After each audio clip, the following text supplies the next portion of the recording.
with it, looking to pass. And the throw there going to be incomplete. 2 drives won't tell the story of this game, but you absolutely have to like how this defense has played thus far. They have yet to allow this offense to get untracked in this one.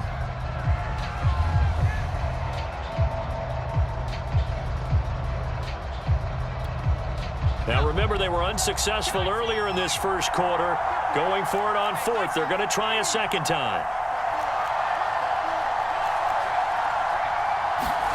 They'll try and throw for it here. And they hit him as he throws, as this one's going to go straight down to the turf. Incomplete. Boy, a curious decision to go for it. Doesn't pan out. And it'll be a turnover on downs.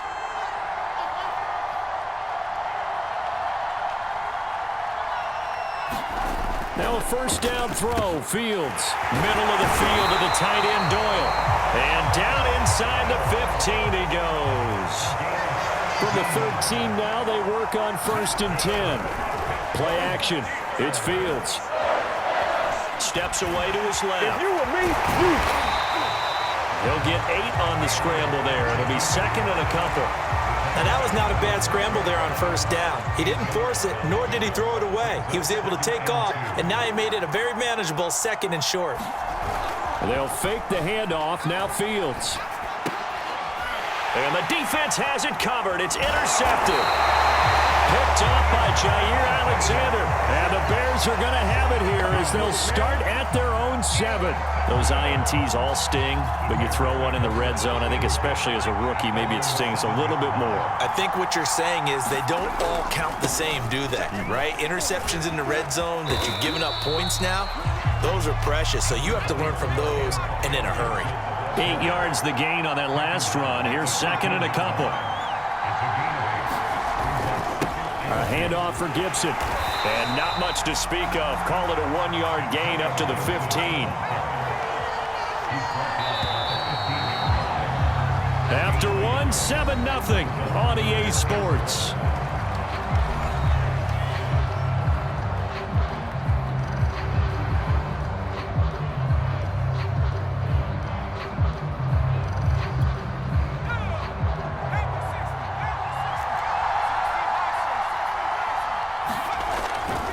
They'll run with Gibson. And he will have a first down at about the 21-yard line.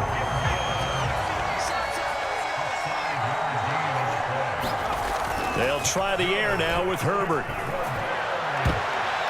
And nowhere to fit that football in. It's knocked away and incomplete. So many times when we talk about coverage, we're just about a defender running with a receiver, but a big part of it is understanding where the football is, finding it. In this case, when it arrived, it wasn't a surprise, and he was able to bat it away.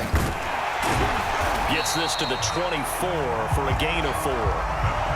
That second down play call was not to pick up the first down. It was to accomplish what they did to get them into a manageable 3rd down because they had incompletion on 1st down, so they were behind the sticks, so to speak. They needed to make up some ground, and they did.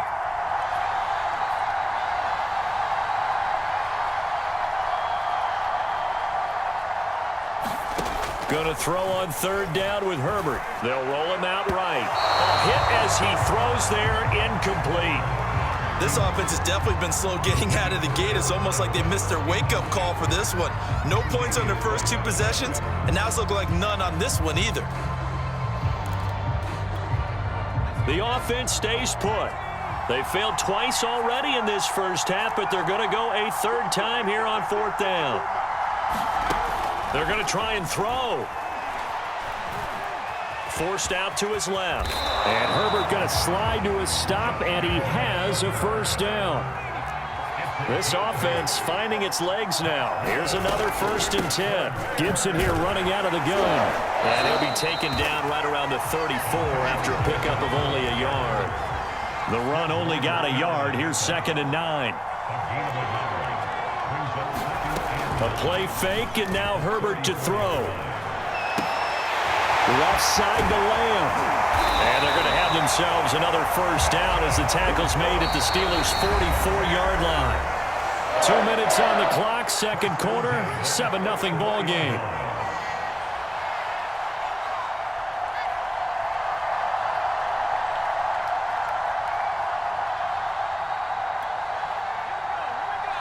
A reminder, coming up at halftime, Jonathan Coachman will join us from Orlando with our halftime report. But business to take care of before we get there. A 2-minute drill before. And he will not make it back to the line of scrimmage as he's going to be taken down. Calais Campbell finding his way home for the sack. Defensive end gets in there that time. They were in a 4-3. What's the responsibility of the ends versus the tackles there, Charles? Well, most of the time when you talk about the ends, they're your pass rushers. They're the guys that you turn loose to try and get to the guy who's going to throw the football. The tackles, usually more of the run-stuffing variety. But the way this game is advanced, you're wanting a little bit of everything out of all of your guys. But let's just go ahead and break it down and make it simple. The guy who's the right defensive end versus a right-handed quarterback, that's the blind side. He's going after the quarterback. He's going to put him on the ground. Oh, that's into a sea of bodies, and it's intercepted. Picked off by Sidney Jones. And the Steelers are going to take over once again with a football at their own 20-yard line. The Steeler offense here about ready for their next drive. This is Chase Claypool on the receiving end. And he'll have it past midfield almost to the 40 before being taken down. A big connection on that one. 39 yards. He's going to rifle one deep left side. And that is incomplete. Well, the incompletion, yes, but maybe here not the worst thing in the world? No, not on 1st and 10. It actually gives them a chance to regroup, relax just a little bit. They huddle up, talk it over. Then they get a chance to continue their drive. They'll set up the screen to Barkley. Busting through contact. Just wasn't a huge hole there for him to operate. Stopped just inside the 35-yard line.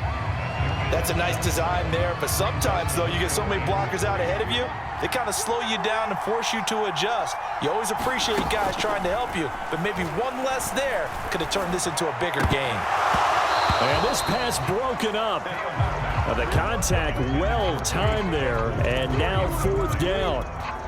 From a defensive perspective, they had exactly what you want anytime they want to throw the football. There was pressure on the quarterback. They were getting after him, and they tightened down on the receivers and forced the incompletion. Got his man, Robbie Anderson. And he's got this down almost to the 20 before he's dropped.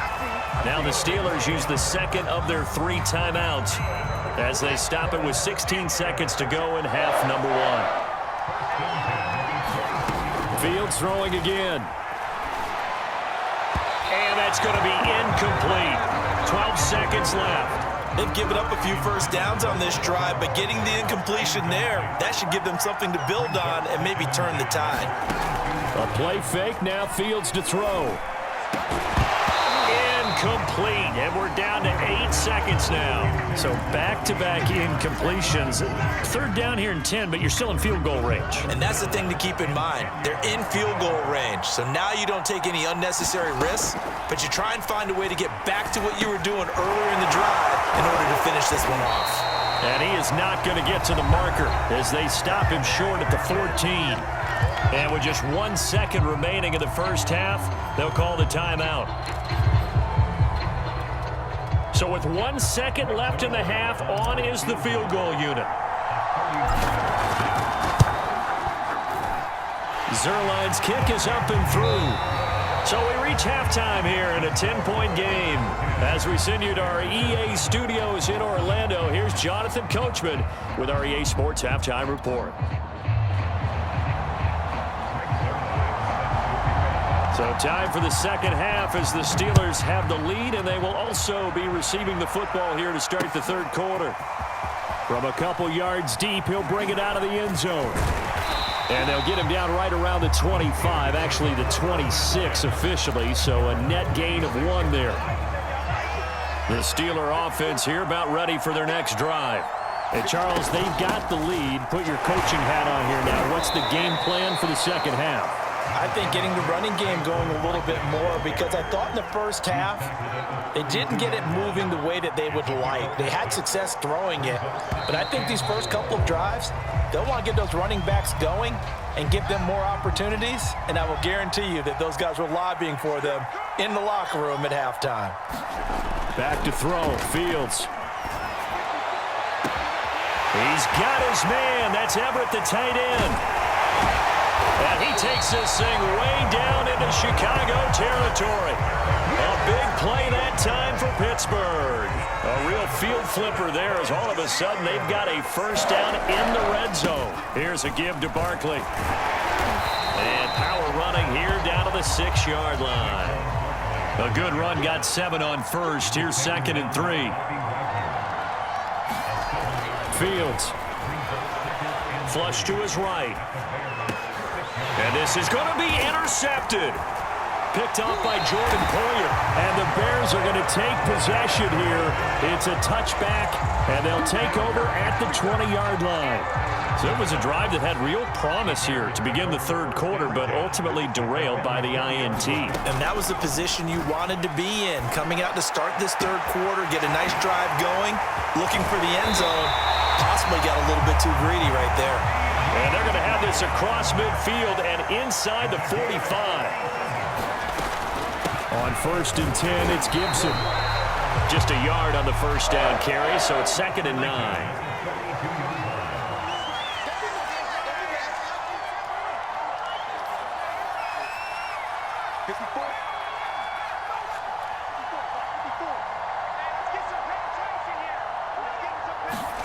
On 2nd and 9, Herbert. This one left side caught by Gibson. And they'll be inside the 35 now at the 34-yard line. And we see another pitch and catch there to the running back. This position just continues to evolve. They become just as critical to the passing attack as a lot of receivers, tight ends, because their ability to make people miss in the open field can really generate big plays for an offense. And they'll have it in the red zone before he crosses over out of bounds. Still in search of their first touchdown of the game, but they're on the move. 1st and 10. Herbert operating from the red zone. This is caught. And he can't quite get there. Tackled down at the 1. Boy, how about the speed with which this offense can get down the field? It's taking them no time at all to get down here, and now they're set up with a 1st and goal.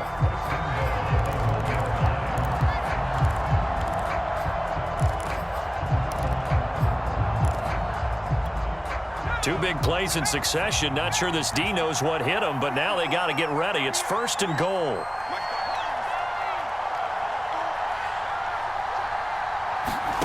Here's Herbert. And it's intercepted at the goal line. Picked off by Tashawn Gibson. And the Steelers are going to